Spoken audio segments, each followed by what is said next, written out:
Hey, what's up, everybody? Thanks for pressing play. Great to see all y'all. Well, we're back in the war room, back in the bunker with Mike Lorenzo, and he has another whiteboard presentation, and this time it's on the Savino shooting. And I'm so interested, I'm not going to say anything else. Well, welcome, Mike. Thanks for having me back once again. And thank you for preparing what I think is going to be something very interesting for myself and for the audience. This is the first time I'm seeing it. So we're very excited, and take it away, my man. Okay. Yeah, well, as Manny previously discussed in his video, the Savino job came on our radar, looked into it. I'll never say 100%, but I really feel it was DB Berkowitz. And I'll give you my reasons and my thought patterns. I laid it out here like I did the other video because I think it's the best way for me to kind of organize my thoughts and to get points that I think it's better articulated if you see it in black and white. Right. Okay. So starting off on Savino, happened on April 9th, 1976, 11:10 p.m. Going back to the original video that I did a while back with Manny about the patterns, and I make notes of dates and times and all that. Okay. So to fit in with perpetrators' actions and repeated MO. We know that the first two shootings, which were Loria and the other one in 76, confirmed SOS, Son of Sam, they were on Friday into Saturday. Donna Loria, Friday into Saturday. This is Friday night, but it's almost at midnight. So it fits, as far as time period goes, fits the MO of Berkowitz. Early shootings. His first early shootings. Early shootings were on Friday nights. Okay. The Bronx, the Wakefield area, contrary to where it may be now, it also fits the MO. He's not hitting in ghettos. He's not hitting in high crime areas. They're kind of sleepy areas, to be honest with you. It's a good area. It's a commercial area. It's a main thoroughfare. Again, very similar to a lot of his patterns. Quick access out. Because he's a mobile shooter. He uses a car in commencement of his crimes. It's a well-lit area, okay? For those of you who don't live in New York City area, one thing about New York is it's very well-lit. You know, the city never sleeps with all that crap. But we do. We have enormous street lamps all over the place on city blocks. Very rarely are these dark, dingy areas, even at 2 o'clock in the morning, whatever. It's usually well-lit. Right. The suspect, unknown white male, this is on the description of the shooting, 5'9", 160, in his 30s. Again, this almost matches perfectly with the physical descript on the Loria, and I'm sorry, on the November 76 shooting. I forget the name of the victim. Lamino Damasi. Almost perfect. On the Lamina or on the Loria, a little bit more concise in that brown hair, curly afro. Berkowitz. Right. We know he did it. We know he did both of them. Right. And the same thing on the other one, which was 5'8", I believe 180 on the physical description. Same thing though, 30s. And because of his conservative dress and the way he looks, age is a very speculative thing. Right. You know, it's not 20s to 50s. 20s to 30s is, you know. Kinky hair, now I'm getting back into the sketch. Kinky hair, full face, clean shaven. It's not Messina. It's not the perp that they thought it was who got whacked, probably, you know, for doing some other nefarious shit, right. Okay? Leather coat and is smiling, okay? April 9th, it's still kind of, if you know, we just got through it. Early April can be cold in New York. Right. Especially in the evening, it can get down to the 40s. So he always did wear jackets when it was inclement. Right. Okay. This is the point of contention with the gun. We have two reports. We have the DD5, which is but I looked over again, it says supposed 32 automatic. In the DD5, it says and the DD5 says supposed 32. I don't know how they came to that thing. There's no ballistics report on that weapon. And then we had the follow-up, I guess it was a media source. It was a media. Of a 38. One way or the other, I don't know what is the correct thing. I told Manny, I possess both of those type of weapons. And just for the visual effects, I'm not doing this to be a hot shot, but just to show you, get perspective. This is a 2-inch 38. It's a detective special. It's hammerless. In the 70s, and even when I got on in the 80s, these are the guns we carried off duty, all right? Even when I got on, we carried revolvers. If you had an automatic, it usually was a small automatic. Most guys, most cops. We carry something that when we're off duty, we're wearing jeans, we're wearing even shorts or something like that. We want something small, just in case something happens. We're armed. We're not, most of us are, not carrying around cannons off duty. You get off work, you want to be armed. These are the things you put in your waistband at 38. Now, there's a Detective Special 5-shot. With his experience being in the Bronx Auxiliary, he would know that, and he was a cop buff. Especially back then in the 70s, this is the gun every one of us carried. 5-shot, Detective Special, 38. Again, safe gun, five rounds, 5-round max capacity. Put right in here. All right, let's go. I mean, it's not cumbersome. Right, you can't even see it. This is a 32. Again, just for the sake, people knowing I never carry a loaded weapon around civilians, especially in this light. I'm not saying it was this is a llama, kind of cheap 32. That's an automatic? Semi-automatic. Okay. For the rounds to go off, you have to press the trigger. Okay. Okay. This obviously automatic. You have the shell casings. Every time you fire the weapon, the spent shell casings will discharge out of this port. On any automatic, is the shell casing coming out? Yes. Yes. So they didn't mention anything about shell casings? They didn't. They didn't. They didn't. I don't know I'm just giving you options here. Okay. Right. This is another kind of common, this 32, 380, and a 22 are also off-duty guns or smaller guns. And more importantly, like I think going back to the first video when I said about the 44, I want you to understand, I'm not saying this as an expert or everybody. That's a terrible term you should never use, is everybody. However, when you talk about guns from the street, bad guys who carry guns, 90% of the time it's cheap, all right? They're not professional assassins. It's not a fucking movie. Right. So they're going to buy a gun. He's a cab driver. I told you that before. They don't carry these big weapons. They carry something like this. Like, oh, there's a guy in the back. He looks kind of suspicious. I got my gun right here. Now I'm just kind of here. Right. Where at 45, you couldn't just like tuck it in your waistband. You know what I mean? So these were the guns that were more common on the street. Saturday Night Specials, which are little 22 automatics, not much smaller than this. This is a very small gun.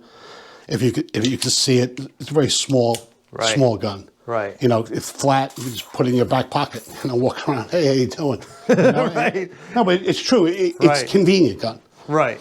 The same thing with these robbers. They carry it, and they also don't want bulk because they know cops looking at them. These things like that, you just put it in. You don't have to have a shoulder holster. I can't see anything. I can't see either of these guns on you. But in this case, this has a 7 or 8 round capacity. Usually 7 in the clip, one in the pipe, one in the chamber. Or 7, depends on the model of the gun. But nothing larger than that on a 32 automatic. The 5 rounds things goes back to, again, I'm not going to be definitive, but it makes more sense to be the revolver. Right. He's still new at this game, okay? At this approaching people and shooting them. Again, I don't even believe Wendy Savino was the first victim. That's just my take on it. Right. Because of the time gap, which I did in the first video. Don't tell me somebody who's been doing these things. People have been broaching the subject of, oh, when did he lose it? People, let me explain something to you, okay? And this isn't coming as some expert opinion. It's just common sense and what I know. People losing it are spree killers. That's the person who says, fuck this, I'm not taking it anymore. Unfortunately, what we're seeing every day in the paper, they load up a gun, life's not worth living, I'm going in, they know they're not walking out of there alive, and they shoot up schools, stores, ex-workplaces. That is losing it. He never lost it. There was no defining moment of losing it. This was methodical. It was highly organized. People who lose it don't do that. You could say his psychosis got worse. Right. He escalated his violence, but losing it, stop throwing around that phrase. it's laughable to say that. He was very calculating in these things, and he thought a lot There about wasn't, he came out of the Army, there's nobody around, I'm going to go killing people. This is a person, in his own words, who's been a deviant, antisocial, narcissistic, dangerous person forever. Since he was a little kid, as long as he could What remember. is this? Oh, he was fine. Every day he was going, let's play tennis today. I take acid. Come on, man. Let's get back to reality. So let me go back. I don't mean to be light of it. Right. But it does annoy me. I don't like that. Lost it. You're underestimating your bad guy. Right. That implies that he was normal at one point. Rule number one, don't underestimate him, and don't put a blanket explanation. This was the turning point. He broke up with the girl. That's what lunatics do. Oh, I can't take anymore. They got dissed at work or something. They go in and do a spree killer. All right? There's no this long, protracted wave of violence. Right. Which he did. He's had for years. Years. Okay, so let me get back to where, sorry about that. So, 5 shots, 3 hits, very similar to Loria. Very similar Had a couple to Loria. misses. That means shaky hand. Especially that close. How could he miss? Right. And he was just, in the Loria, he just said that he just kind of lost, he got transfixed by the event, he lost track of time, and he kept on He kept on. He was firing on pulling the spent trigger. rounds. Spent rounds. Yeah, he was getting spent rounds, which would tend to favor the 5-shot 38. No words spoken, so it wasn't like. I'll go into that later. No words spoken. Okay. No other witnesses. Why? We're talking about the Bronx. We're not talking about, Carmel at 3 a.m. Right. Okay? This is the Bronx. Right. Heavily populated. Yeah, maybe not 1 million people out, but no witnesses. I imagine in that area it's not really a heavy crime area. Cops are probably there immediately. Yeah. Probably ETA, in my opinion, probably under 4 minutes. Right. On a shooting. No witnesses around. Again, commercial areas, so maybe not as residential. Later at night. He got in the car and was gone. Yeah. Okay? Down because Boston the first Road. thing they do is, especially in New York City, we have the manpower, they create a web. So anybody walking is getting stopped, field interviewed. Everybody. Everybody. This is even in 1977? Absolutely. Okay. Police work has never 75, changed. sorry. Ever. 70. Things are going on that they're typical police procedure. It's been going on since 1900s. We all think that we're all, no. There's no reinventing the wheel. Right. Some of the most basic, smart police functions and tactics have been around forever. Forever. Adjusted along the way. Right. Okay. All right, so you're saying he just got in his car and got the hell out of there, just like every other son of Sam shooting? Also a main thoroughfare, whether he's cooping in the Bronx or wherever, he's on a main thoroughfare. He's off the set in 10 seconds. Yeah. 5 miles away in a minute. Or whatever. You know what I mean? Like, it's all right. Gone. Right. Especially if he's... Okay. So here's our motives. I'm going to be the investigating detective of the Savino case. Okay. This is what I'm going to run down. Is this a robbery? No. Nice expensive car. Probably had jewelry on.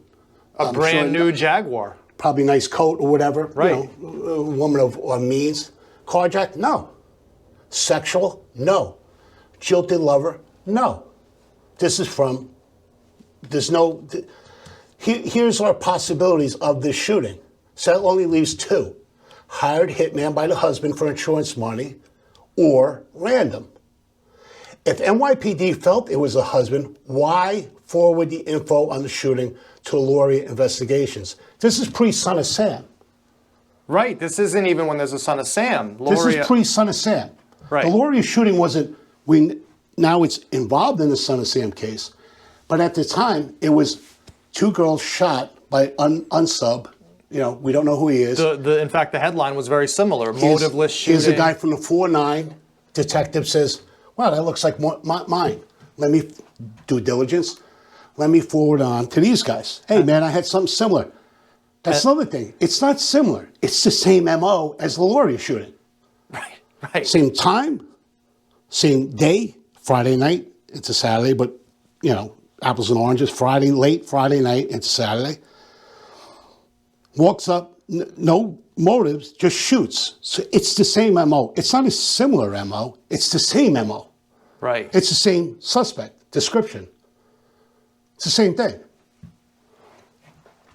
Time period.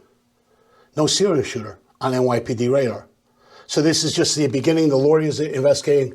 This guy from the Bronx says, hey, that looks like our guy. Or the Savino shooting. Very similar. Let me forward it to these guys. If they thought that it was an insurance hit, okay, why would they forward it? They'd be like, no, we know our guy, now we just got to prove it. Right. That file would not be part of the Loria file. Savino would not be in Loria. No, they say, nah, this ain't the same guy. This guy wanted his wife whacked. Right, or if it was the mob angle was correct. First of all, the mob angle is fucking patently ridiculous. Yeah, absolutely. That's just that's from watching Goodfellas and shit. Like, they don't hit guys' wives. Contrary to what popular belief from somebody who actually knows a little bit about crime and actually grew up with bookies, unfortunately, they don't kill guys for all their money. What's the point? They're never going to get any money back. Right. They'll beat the shit out of him. They'll make his life miserable. They'll threaten him. They'll threaten him. But they're not going to cut off the money source. They're not going to do it. They want him to always owe. And guess what? People always come up with the money. No matter how they do it, right. Sometimes they go out and actually do bank robberies and stuff. Right, and killing the guy's wife. They wouldn't do it. There's a code. They don't kill, what's the point of that? Right.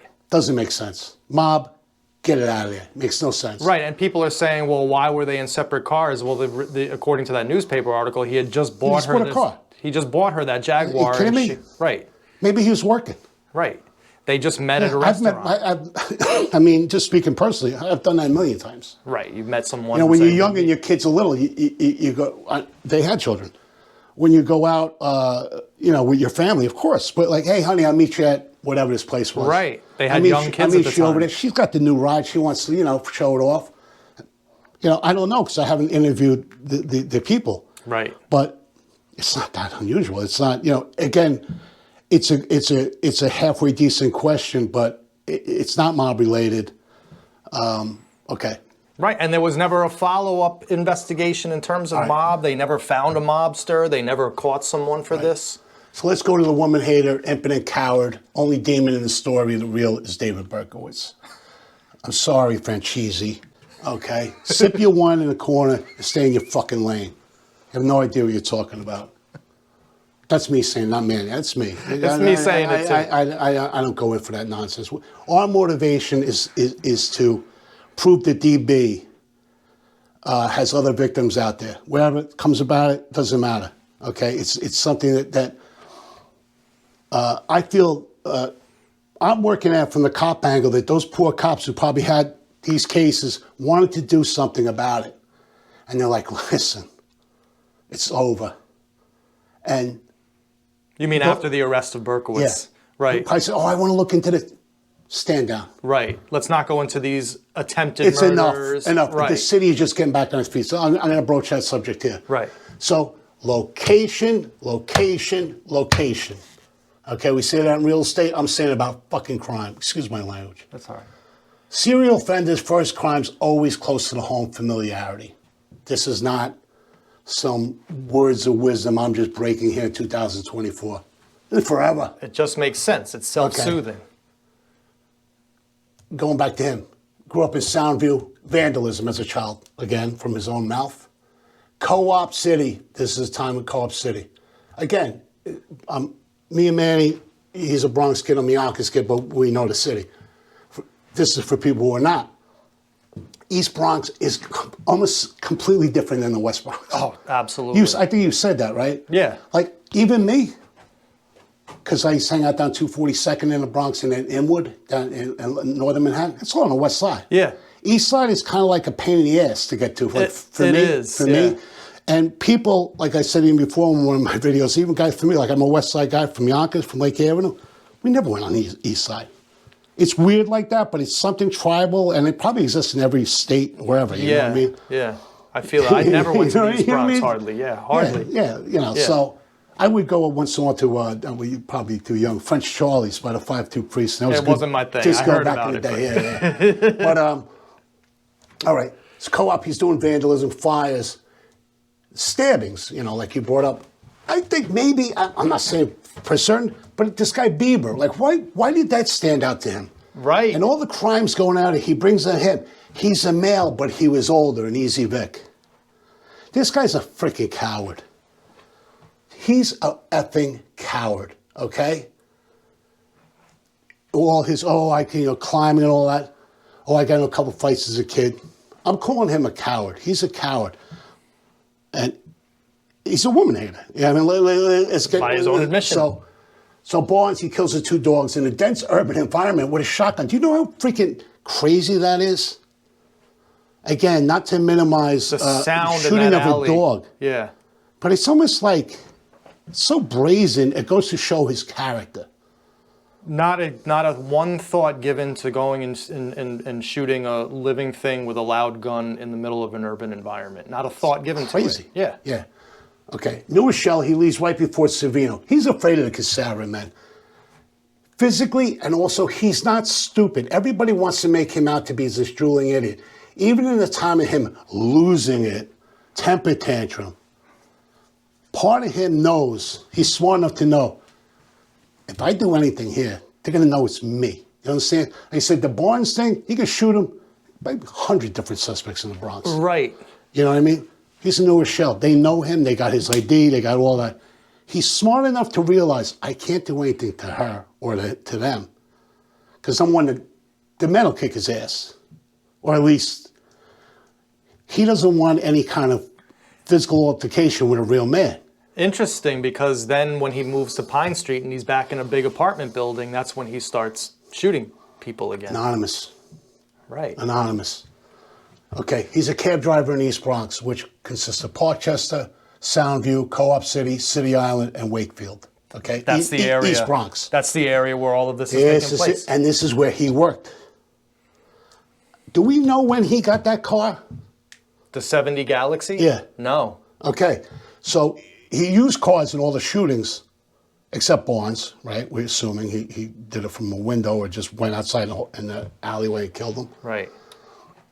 And the co-op stabbing, right? He didn't use a car, or at least we don't think he did. He might have had a car parked. He had a car parked a couple blocks away. But he was a cab driver, so that means he had a New York State driver's license. He had access to a vehicle, which is a cab. Right. So even if he didn't have a car for Savino, if he was still hacking it, driving a cab, he would have had a car. He had a car, right. Okay, so, and maybe he only drove on the weekends with the car. You know, some guys who use the cab driver as a B job, they do it on the weekend. Especially this guy who had no social life. Right. A lot of guys probably took off Friday and Saturday, regular guys who had families, like, you know, you can drive my cab. They lease it out to you for like $30. The loser from... Or whoever. I mean, I'm not calling that's I'm me. calling him. I'm calling him. Yeah, but you know, some people, you can see that. Hey, I work Monday to Friday.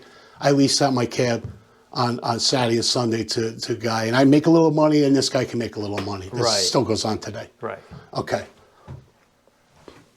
Okay, moving on. So he starts in the Bronx where he's happy. Now he might know. Again, I'm thinking he's an organized guy. Very organized. Very organized. Queens, when does he start? After he met the family?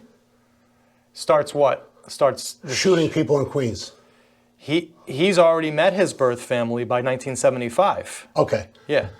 But is he now familiar with it from going and visit them? Hell in Queens? yes. And Did he have any reason to be in Queens and know the areas before that? He roamed the city like crazy with maps and cars. Roaming it. But we're talking 75 onwards, right? From back. That's when he started going to Queens. We can't prove that he knew Queens prior to 75. No, but So after... let's just put that in the time capsule, okay? Right. He might have roamed it, but he didn't know Queens like he knows the Bronx. Like he knew the Bronx, okay? right? Exactly. Queens, again, this is speculation. Now he knows the area. Prior, probably not. Brooklyn is the last known NYPD was staking out heavy in prior locales. Again, methodology. All that. I don't believe he got that summons on purpose. I don't believe that. I mean, you can believe it. Anybody out there can believe it. I don't. He doesn't know the area. He's dropping the car there. A lot of times, I've done it myself. I'll take a chance here. I'm only going to be here for 20 minutes, half an hour. Maybe I won't get the summons. Even when you're about to shoot someone? That's a heavy area. People would triple park down there. It wasn't like you know, Cross County Center where there's millions of parking cars. True. There might have been. You've driven around. You're a city kid. Even where you live. I've been down to meet you. There's no freaking parking. You could sometimes got to drive around for 20 minutes. Yeah. He might have seen his VIX and was frothing at, waiting to do it. And that was the only spot he could get close. Right. Where he could close enough to get back to the car. Come up onto the set. Right. Because he needed to get back to the car. Get back to the car. Right. That might have been and he reasoned, they're not going to be out here writing summonses at night. But they did. He paid it immediately. So it isn't like he let it go. Like he paid it immediately, hoping that, if there's any maybe he was thinking maybe if they look for any outstanding tickets, if I paid it right away, it'll be out of the system. So again, the forethought to do that. Would that be like some guy who lost it? No, it's methodical. And don't forget, in his fire logs, just a couple weeks before the shooting, he was in the Brooklyn area and he was in Queens before his shooting, staking out. Staking out. Yeah. This is another opinion. I said to Manny, I'll do it here. In the Bronx prior to Miss Savino, I think he was shooting prostitutes or street people. And again, this is going back to my own personal experiences. I told Manny this. I won't name names. I had a case where these two lunatics, when their wives would go away, they were foreigners. When their wives went back to the country that they were from, they would go down to the South Bronx. They had a car similar like to a cab, and they would pick up prostitutes, and I believe they were killing them. Because the reason I believe that is because prostitute that they picked up on my case was able to run away. When she got in the car, she thought they were a cab, or not. Maybe, she's a hooker, so she got in the car to do a service. As soon as she got in the car in the back seat, there was a guy in the back seat. He had a knife stuffed into the cushion in the back seat, pulled out the knife, held it to her throat. They brought her up to Yonkers, held her against her will. I won't go into explicit details, but they had a gun. They put it in her head, and she just, when they were drinking, luckily they were drinking, and she absconded. She ran. The case never went anywhere because these guys had a high-priced attorney. I think they paid her off to not show up in court. When I went down to the Bronx, and I said, listen, we think these guys are serial killers. We think they're killers. And they weren't being cynical, but they said, they had file cabinets full of missing and killed prostitutes. Now, this is, again, in the 90s, what I'm telling you. These cases go back probably to the 60s. Right. So, and just from my own experience, if there's no public outcry, these people are the lost. Right. They're the no counts. I think Berkowitz was doing that because number one, he hates women. Probably hates promiscuous or good-looking women or women showing their sexuality. He writes about that. Who does that more than a hooker? Half the time they walk out, they're half naked. But it got no juice. It got no press. It probably never even made the papers. Most of them don't. Right. I've had cases I've murdered. They didn't even make the news. Right. Right. Or they're in and out in one day. There's no public outcry. Say, I want that stopped. Most people are in a sick way, like, they chose that life. Right. They don't. Right. So now he says, I'm not getting any press for these shootings I'm doing. I need to do somebody who matters. Somebody in a nice car, in a nice area, unknown victim. Process, they just chalk it up. Tools of the trade, pimp killed them, John killed them. Who cares? Someone who will never. Somebody cares about this. Right. Not knowing that her husband had juice, but she's a regular person in a nice area. That's going to get press. Right. That's what he wants. He wants the attention. He loved the papers. Okay. He uses every weapon he has. I can't prove it, obviously, but he was sniping. I mean, there's no doubt in my mind that he was sniping. As soon as he got that gun, if you look at the pattern where we did in the old video, as soon as he has it, he uses it. He's not a hunter, okay? I'm not disrespecting gun owners. I'm not. I'm not a hunter myself. My dad was. Plenty of my friends are and stuff like that. I'm not. I personally can't do it, but I understand it. I also know people who collect guns, like they collect very nice firearms. They are like anybody collects anything else. A lot of times it's a good investment. They are a beautiful mechanical thing if you're into those things. There's a lot of history behind it. Like people like guns like the old Colt 45, Navy Colt 45s, which my father had. He sold it. Wish he kept them. Worth like 50 grand. But I get it. Okay, but David doesn't fit in these patterns. The guns he bought weren't collectible guns. He wasn't a hunter. He living in an urban environment. Why is he buying these guns? I believe, like you do, to use them. To use them. Why else? He's not a hunter. He's not a gun collector. And he did use them. He used at least the 45 on Harvey. He used the 22 on Rocket. We don't know what he used on they say a shotgun. On the Bronx Dogs. Yeah. He uses guns. There's no doubt in my mind he was sniping. You did that video over by the Bronx. Imagine just sitting there just doing random shots. People are sick. They do that. You could do it all day long over there by I-95 and never get caught. Yeah. Especially in the 70s. Especially high crime areas, stuff like that. Yeah. I believe it. Again, I'd have to dredge up every freaking cold case report and unless it was a murder, you know, again, is another report of the hundreds of thousands taken every year and filed away. Now he doesn't have, just getting back before you go to your next point, now he isn't a documented owner of a 32 automatic or a 38, but does that mean anything to the discussion? Again, going back to the cab driver, he's not buying a gun at Walmart. Even back then, there was a long gun, okay, and a handgun, obviously for concealment and safety reasons for the public. Right. You know, I'm carrying a gun right now. You don't even know it. Right. Long gun, I mean, walking down the street, you know. so, like, even back then, it was very strict. You needed either juice, you had to know somebody in City Hall. To get a handgun. Yes, ex-police officer, or in a business that dealt with cash. This isn't Texas. Nobody, you needed a reason and good record and all these things to carry it. Again, being a Bronx, now the hundreds of thousands of cab drivers who weren't killers, they probably were all felons because they were carrying unlicensed guns. Right. Again, going back to my original point, I probably would have too. You know what I mean? Because they were getting killed, and it's a hard, very dangerous profession to do. Right, and illegal guns were all over the place, just like they are today. It can be got. Exactly. It can be got. And the 38, which I believe it probably was. I think so too. He worked in auxiliary. Who's to say he didn't steal from a cop's locker? Who knows? His friends, he was a thief. He's an admitted thief. You're in the Bronx, okay? You have numerous friends, right? You're going to their apartments. Why wouldn't one of their fathers have a gun there? Maybe even an illegal gun. You think he'd march down to the 405 or wherever priest and say, oh yeah, my illegal guns got stolen? Right. That's the dangerous part about having illegal guns, that they get stolen. Right. Nobody knows about it. Right. And now a bad guy's got your gun.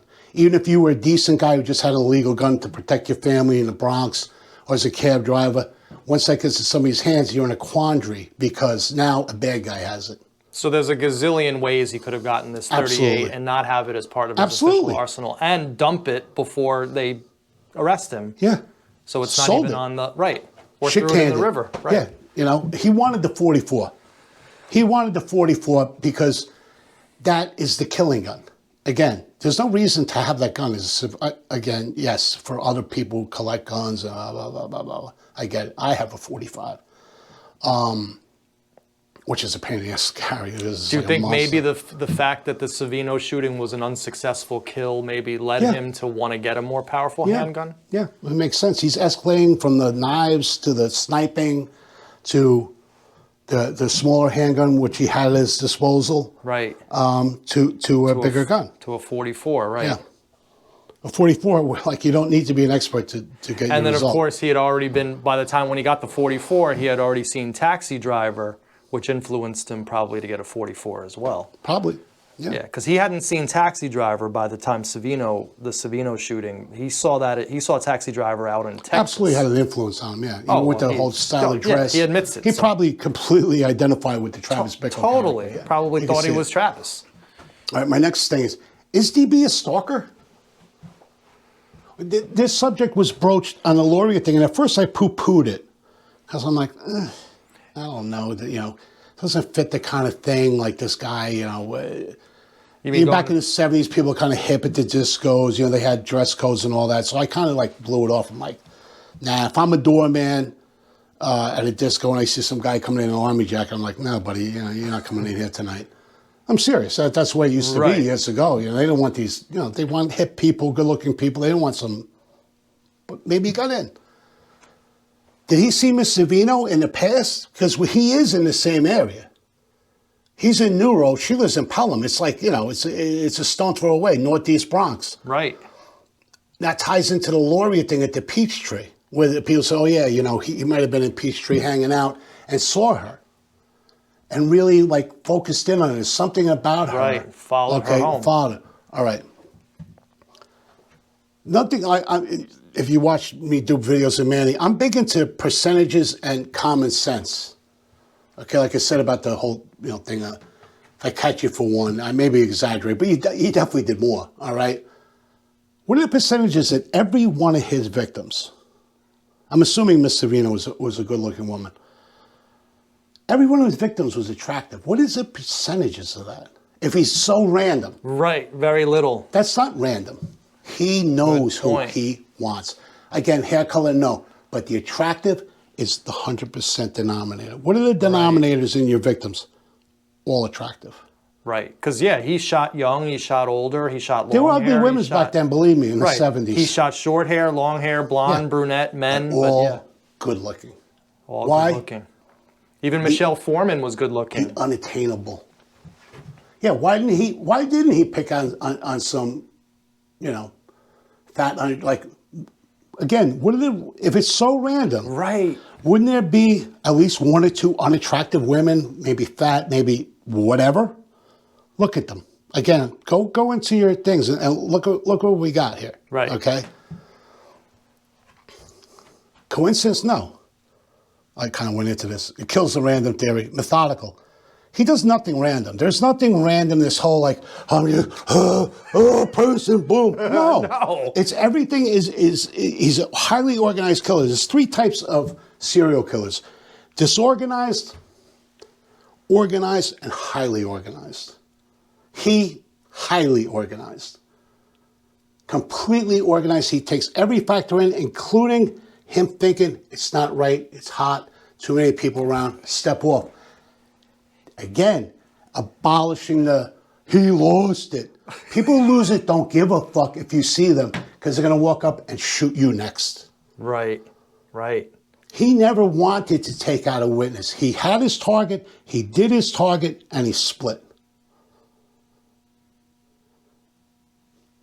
He never even went back, like you said, mob hit. If mob sees, Manny Groceries had to be walking his freaking poodle that night, or Maxie, that guy might be able to ideas. Go back and take care of him. Right. Disappear that dude. Right. Right. He never went back to No. crime scenes to maybe take out, maybe he saw somebody who saw him. We know that he did. Mr. Barlow and the Boscorici. Why didn't he go back and do him? He didn't want him. Who he wants, he gets. Right. Okay.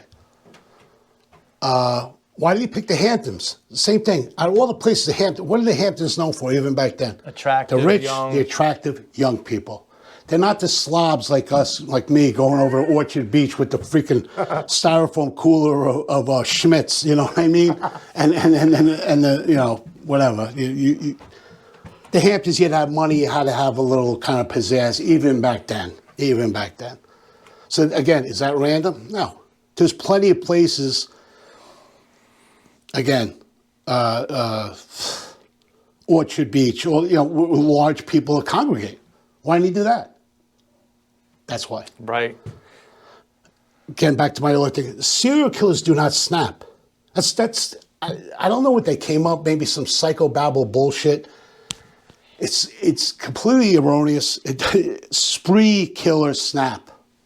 Spree killers snap. That day that they snap, they're going out. They're going to take out as many victims as they can, and they're going to die. Right. They're going to die. That's what it is. There's a complete definition. Now, you could say, well, Mike, it was no, of course normal people don't. I never said DB was normal. But he didn't have, I've thrown that out the window. It's not even just from police. Like, sociologically, I don't mean to insult people, but just think for yourself when there's two people out there. How many people do you knew that you grew up with, including maybe in your own family, cousins, whatever? They grew up in the same household, same neighborhood, same schools, whatever. maybe the same kind of nurturing attitude. Again, in a home. Like I have friends, 4 or 5 of the kids, all excellent, one bad seed, went to jail. Same parents, same education, same financial background, one snaps. Or one goes bad. Again, it's percentages, very rarely. Use common sense with that. Use common sense of the fact that some people, I don't even know or pretend to know the reasoning behind it. Mm-hmm. It's just, it exists. Some people are born bad. Bad, right. Now, a lot of it can grow out of it. I could tell you, I told you before, I own it. People who know me will tell you the same. When I was a kid, they probably would have said I was a trouble kid because got detention a lot. I was smart aleck, I graffiti, right? Do things like that. And most, especially boys, we can be cruel and mean and stuff like that. But you usually grow out of it. That's like the evolvement of the brain. Right. You know what I mean? Again, I'm not going to go into that psycho thing because I don't really buy into a lot of that crap. I don't either. I think there was mitigating factors with Berkowitz, which I'll get into at the end. Okay. Okay. Before I get this, why wouldn't people asking like with the Savino thing? Why wouldn't the NYPD and other departments continue post arrest? Now we know Queens did. That was under Maury Terry. Looking back, I wasn't around. What was the guy's name? The Queens DA? Santucci. Was Santucci looking at for to get his name in the paper, gravitas, or maybe he felt, yeah, you know what? Maybe there's something to this. At least let me put a couple guys onto it. Not a task force, but a few good investigators. Look into this, please, so I don't have egg on my face. Right. I think that's what it means. Who knows what his motivation was? But he did it. He put it in the time. But as a whole, and he probably made no friends amongst NYPD. They probably hated his guts. Like the guys from Omega, they're like, what the fuck is this guy doing? Yeah. I guarantee you that came down. Because they're like... So, in fairness to him, at least he stuck to his thing. Complete burnout, man. Complete burnout. I was talking to somebody the other day about this. Being 12, even though I'm not a little baby, it just was such a, he's caught. Not that I'm staying up at night going, oh, God. I was more worried about the Dart Man than my mother gets shot through the window because, that was more practical. There was no murders in Yonkers, but the Dart Man was working all around there. So what we're dealing with now is why didn't the cops deal with this Savino case and refer it back? I guarantee there's other Savino cases that other detectives say, listen, why are you looking into this? What is it? 32, 38? No, not our guy. Tunnel vision is a crime. Zodiac used numerous weapons. Bundy used different MOs. That's my end point. The patrolman solved SOS. I know you like to bring up as a detective. I'm proud to be a detective. I was a very active patrolman. That's why I became a detective, because I made a lot of good arrests and stuff like that. But patrol is your backbone of police departments. If a guy shows up and he's a rookie, or like this kid who had the insurance when he had no insurance, a seasoned guy would especially in the heat of that, would really taken it further. Mm-hmm. So patrol can make your case or really F it up. Forensically, you know what I mean? They can walk into a crime scene, step in blood, on stuff. Pick up a thing or grab, shoo a witness because he's a drunk. Get him out of here. The guy could have potential. Right. But a good patrolman is the first true investigator of every case. And some of them really, without Tommy and Pete, case would never been solved. Okay. Unfortunately for them, they were new, and nobody gave them any kind of cred because they knew it works against you. I really feel bad, and they both passed away, and I knew them both really good. They're great men. But getting back to this, it's a complete burnout. Police, general public, and business. It was similar to COVID, and that people just want to move on. Right. Okay. The Son of Sam affected businesses. It affected discos, affected kids going out to the movies. Whether you want to, economics, we live in the real world. Yeah. And people just like, you know how many people probably after he went out, let's go, people who, party, whose parents like, you're not fucking going out to any disco or party. They all flooded every disco. It might have been a great time to own a bar or a disco back then. Everybody was celebrating. Right. Same thing with COVID. First thing people went down with restaurants, well, holy shit, wait 2 hours to get a reservation, 3 hours to get into, people were just sick of it. Right. Okay? Finances. And like people say, oh, that's kind of cold. It's the reality of life. Everything is based on finances. At this time when Omega was set up, they had to pull like first grade detectives. They weren't just like, like drafted like in baseball, like, oh, get these guys up from the minor. They probably used the top guys from all kinds of different zones in the Bronx, Queens. Most of them probably second grade detectives. He's talking about a lot of money. Bosses. Right. Manpower, just civilians answering the phones. The budget they probably put into it was probably in the millions back then. Easily. Okay? They were already in a financial crisis. So the amount of lost money from SOS spree, again, going back to business and just overtime paid to cops and all these other, uniform things, more uniform presences, that's money. And unfortunately, we watch cop shows. For me doing it, there is a sense, and sometimes it can be frustrating. Like I got pulled on cases because there was no public outcry. So they give you a couple of days to work a case, and they're like, oh, you're back in the fold. Right. Because I might not like it, but I can understand it. They're like, they can't like, there is money restrictions on these things. They are corporations. I mean, for lack of a better word, for police departments. It's a terrible thing to say, but there is like a pecking order. And right, more public outcry. Like, nobody gave a shit about the Green River Killer until it got up to like 20 bodies. Right. And then people were like, hey, listen.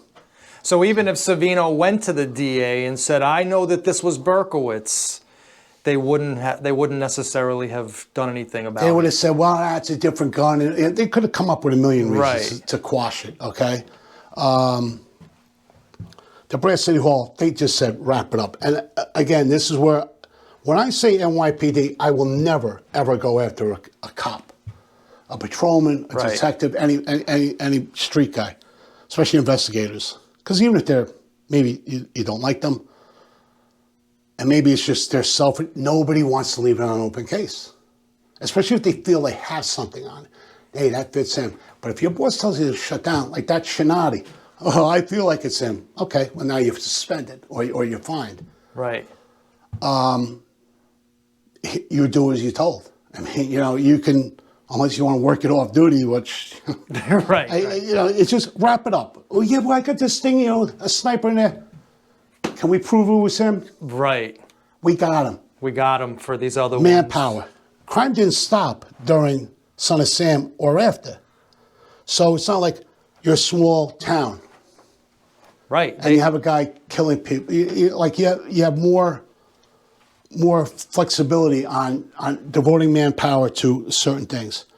Well, during this Son of Sam killing, we think it was only murders happening in the Bronx, Queens, and Brooklyn. This got the most press. There was probably, during that time, thousands.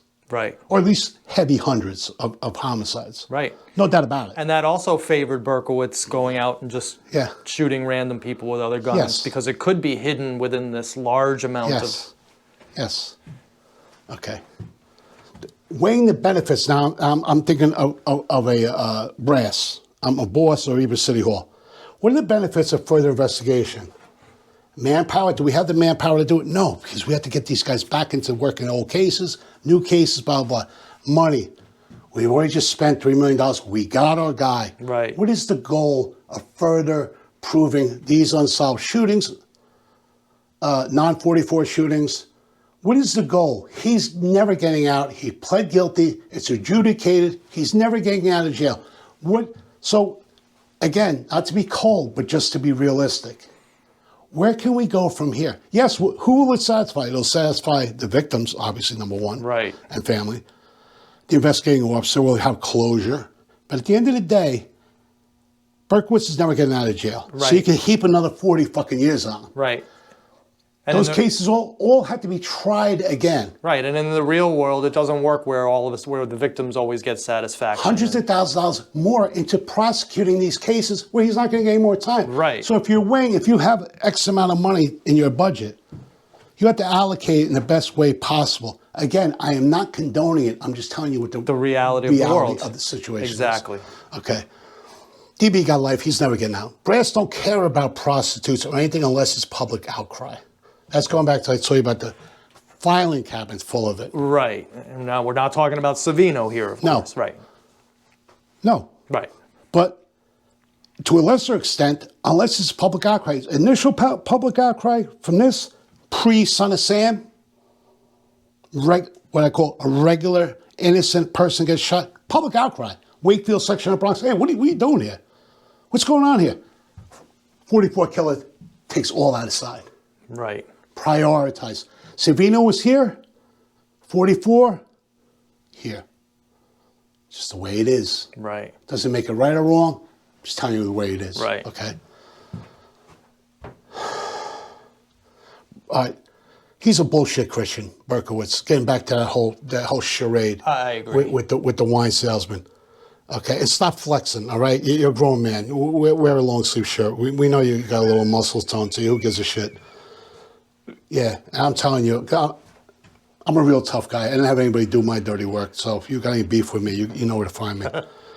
We'll never admit to other homicides or shootings. That's his secret. That's his secret. If you don't think that he's still a sociopath, he's loving it, and he still rebels knowing the ones you didn't find out about. The ones you didn't find out about. Bundy, I forget what the numbers were because I'm not going to be quoting these things. It gets too distracting. Right. But every person, every serious investigator, FBI, they feel, and I always say, who's the worst serial killer? Easily Bundy. Bundy had hundreds of victims. There's no doubt in my mind. Okay, I don't even know. I think they got a fraction for that, but they know he did it. Right. And the satisfaction of him knowing gets back to the thing of, I'm smarter than you. Right. You never get it out of me. If you prove it, and he used it as a chip, as a bargaining chip. He tried to do that up until the day he was executed, till they finally said, F this guy anyway. Right. Okay, because he was calling up with the Green River Task Force. I can help you. It's the way, like Berkowitz with these idiots, to stay relevant. Right. Has nothing to do with the victims or caring about them. If he really cared, he'd tell you, you know what, I got more. Right. If you're really just going to flush it out. Right. If you're going to be a Christian. Get out of here. Yeah. All right. I agree with you. I think he gets off. Why won't he give it up? This Times Square killer. They just did a thing on the forensics I was watching all night. They had him. He's same thing. Very arrogant guy. Again, no reason for him to do it. Married, kids. He was killing prostitutes, killing these people. He would use it, and he was almost smirking when they were interviewing him. And they finally, through DNA, tied him to a couple more, but he never gave them up. He last thing he had more, but he never gave it up. Right. Because that, again, that's their little, why? Because they were, are, and always will be psychopaths. Right. I think I just come to that conclusion the other day. I've been trying so hard to rack my brain about what caused this guy to do this. There's no cause. Some people are bad. They're just bad. He's just organically messed up. Bad. Bad. Right. Nothing more needs to be said. Intellectuals make simple things convoluted. Right. An artist makes convoluted things simple. You understand what I'm saying? Like, don't always look at, don't overthink things. Right. You know, exactly. You know what I mean? Like they say in baseball players and they get in a rut. You're thinking too much. Just go up and hit the ball. Right. And same thing. Why did Berkowitz do that? Because he's bad. He's just bad. He's just wired differently than us. He's bad. Yeah. Yeah. Sit him down with every fucking shrink in the world. There's not going to be some molecule that he ingested that made him a killer. He's always been bad. Right. This is just the end result. Exactly. He got caught. Thank God. He would never stop. Just don't. And I still think he's bad to this day. And I think part of his being bad to this day is getting off on his secrets. Now let me get, again, going back to appeal to regular, hopefully people just practical thinkers, rational thinkers. Regular people, you get caught for something. Say you cheated on a test, all right? Or you cheated on your wife or spouse, or did something bad. You ran a red light, okay? You got popped for a DWI. When you get arrested, oh, you got me for this, but you know, I've been driving drunk for 8 years. Or, oh, honey, you caught me cheating. It was the first time. It was the only time. Oh, it was the first time you cheated and you got caught. The first time? No. It was the first time, Manny, you cheated on that math test? No, it's the one you caught me for. Right. You're never going to say, I'm sorry, I'll never do it again. You're going to do it again. And you've done it in the past. Again, just think of normal things. Like, oh, I always run that red light on my block. You're never going to admit it. Right. If you get the ticket, you're not going to say, oh, you know, you'll probably do it again. And just, you know, like running a stop sign. Just to put it in small terms, like what I'm telling you. Mm-hmm. You know what I mean? It's not the first time you grabbed a grape out of the fruit section and ate it while you're food shopping. Right.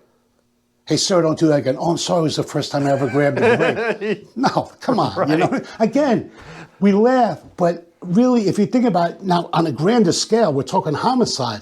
But is it that much different? No. That was you his only admit equivalent to of what stealing you grapes. got caught for. Now I'll end it like this. He's a spoiled brat. Maybe this is the only thing that I will concede, because I have seen it in other spoiled brats, not killers, just people I know in my own life. And it's not a coverall. It's not, this is every single situation is like this. But from what we know, through his own words and through witness statements and everything else, okay, he was a spoiled brat. Yeah. He had a doting adoptive mother. Definitely. Pearl. Pearl was Okay. doting. There's another thing. Here's a woman. Women's instincts are to give birth. Maternally. And maternal instinct to have a child, right? That's why the child always usually closer to the mother than they are their dad. It's the nurturing thing, even in nature. Okay? She couldn't have a child. But now she's blessed to have this kid. And she wants to do her best to nurture this kid. Meaning she'll overlook she probably overlooked things that a regular biological mother would do with their own child. Right. Be a little bit more permissive. Right. Because it's not hers. So there's something to that. Something to that. I agree. Nate, I'm sure, was a great guy, but he was a workaholic. Admittedly so. True. And he kind of had home. regret about that. But you understand it. He's trying to keep things going. This is at a time when women didn't work, or if they did, they worked sporadically. He's the breadwinner. And with that, he's in the Bronx. You know what? The kids can walk to the ball field. It ain't like nowadays. Even when I was a kid, my father never drove me to I walked back and forth to practices. I played sports my whole life. My dad worked all the time, too. I mean, he did what he could. I mean, we had a good relationship with my dad. You know, it's not that unusual. But this guy really worked. He had his own business. And when you have your own business, it's not a 9 to 5. He probably works 15, 16 hours a day. He comes home, he wants to eat, watch TV, and go to bed. Right. Even the issues at home, he's probably like, all kids do that. Right. You know what I mean? That kind of can create the environment of the spoiled child where there's no consequences to these bad actions. Interesting. All right? And he was an outcast, even amongst his friends. I'm not speaking for John Catalano and these other guys who are nice. Comparetto. I'm sorry, John. Or for these other people that I've seen through this series that have had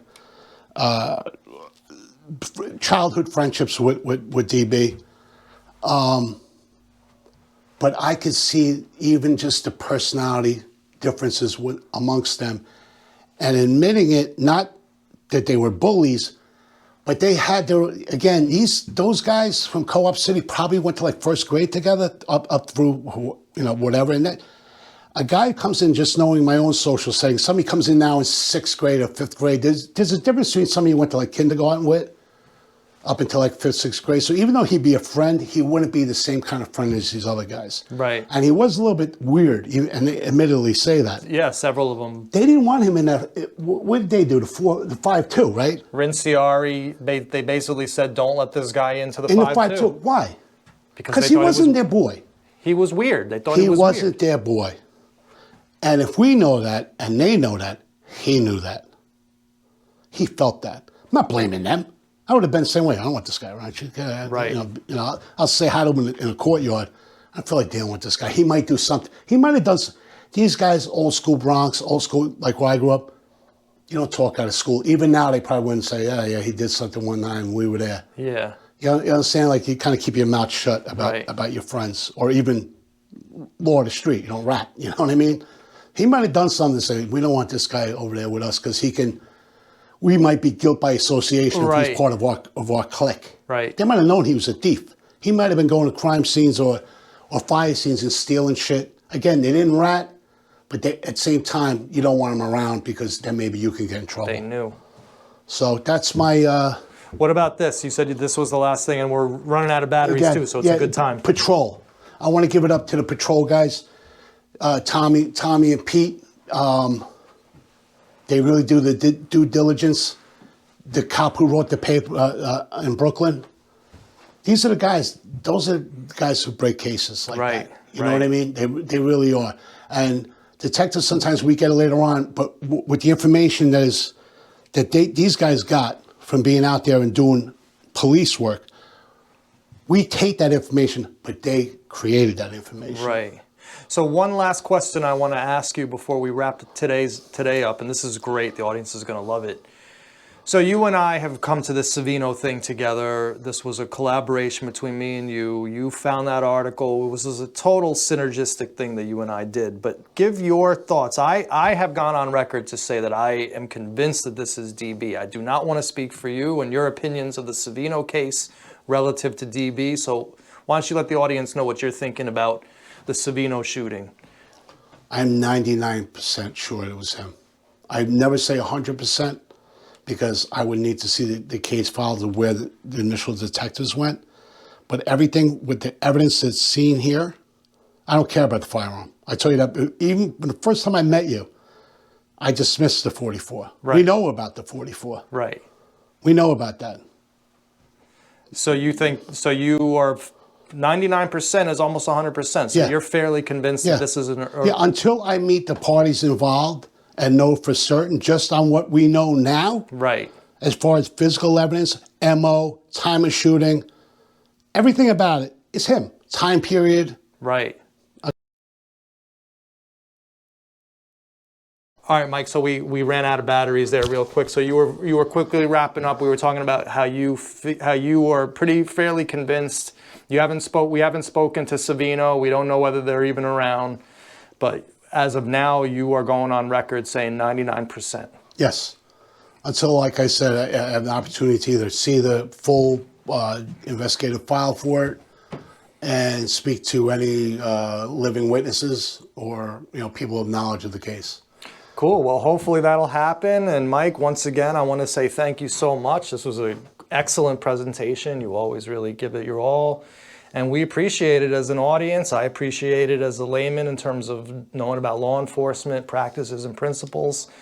And we just really are very happy that we have you on the team. So thanks again. And everyone, we will see you at the next video. Thank you very much.